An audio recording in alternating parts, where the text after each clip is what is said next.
And I was lucky. I played with some of the great players, you see. Well, I wasn't a great player myself, but I played with some of them. Well, speaking of getting bored with some of the greats, so there's a story going around that you were playing for Kent and Shane Warne was playing for Hampshire. It was a game at the Rose Bowl and there was a rain delay and you guys started playing a bit of poker. And it started during a rain delay, but then it went all night.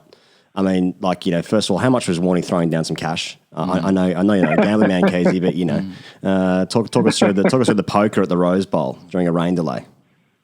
Well, so Warne, back in the early days, before he was playing poker every night with Joe Hasham, who won the World Series of Poker, was like the rest of us, where he was pretty average at it. So we turned up at the Rose Bowl, and it was one that you look at the forecast and it just looks like it's going to rain all day. So by then, Warnie's got like a whole poker table at the Ageas Bowl, Rose Bowl, as it was there. Yeah.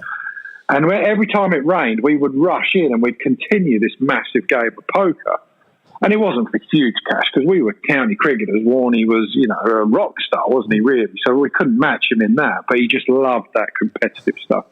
And I think we finished at about 3 o'clock at night thinking that it was going to rain the entire day's play the next day. And it turns out that we ended up, having a bat for that day. Warnie was used to, Warnie's used to getting no sleep at night and getting up to God knows what. So for him, it was like he completely stuffed all of us. I was sort of, in the dressing room after getting out, almost falling asleep. But the poker just continued, It became more important than the cricket game, actually. I love this idea of just keeping the old school alive, of cricket, because I think a lot of people who listen to this cast will identify with that approach to the game, especially playing like grade or club cricket in Australia and the UK as well. Like, can you give us a couple of memories, or even just shine that light again on life as a young county pro? It's when you started that circuit and just some of the things that went on there. Well, you sort of look back now. I went at Kent. The first overseas that I played with as a 18, 19-year-old was Carl Hooper. If you remember, cool sort of Carl was just as laid back as anyone. Now, he was a great player in county cricket. If the motor racing was on, you could almost sell his runs. You just write him off because he was never, ever going to get a score. He walked, he's probably just shy of captain in the West Indies, and he's watching the F1, which I can't bear. I don't know how it's even on telly. And, he's walked out without his box because he barely got that out to the middle in time, schnicked off early, then came back and watched the motor racing. And we would, then we had people like Dravid. Dravid came. And Raul Dravid is one of the great men of cricket, I think. I think he's regarded as that, and that's absolutely fair.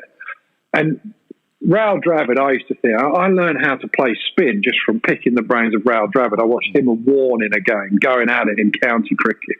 So you get this sort of first hand where he's unlocking the secrets to how you play spin. And I think pretty much all we did, when he turned up, he said things like geez and shucks, and he was so mild-mannered, and then all we taught him was how to swear and a few dodgy words.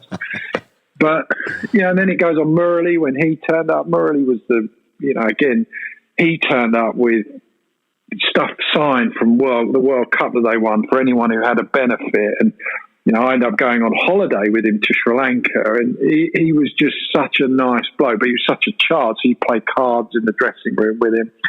And he was so loud, he would just sort of run around the dressing room, abusing everyone, and he was learning English as well at the same time. So any stereotypes, Murley would jump on them and he would just hammer people, especially our physio who was from New Zealand. So you can imagine the sort of line of attack he went on him.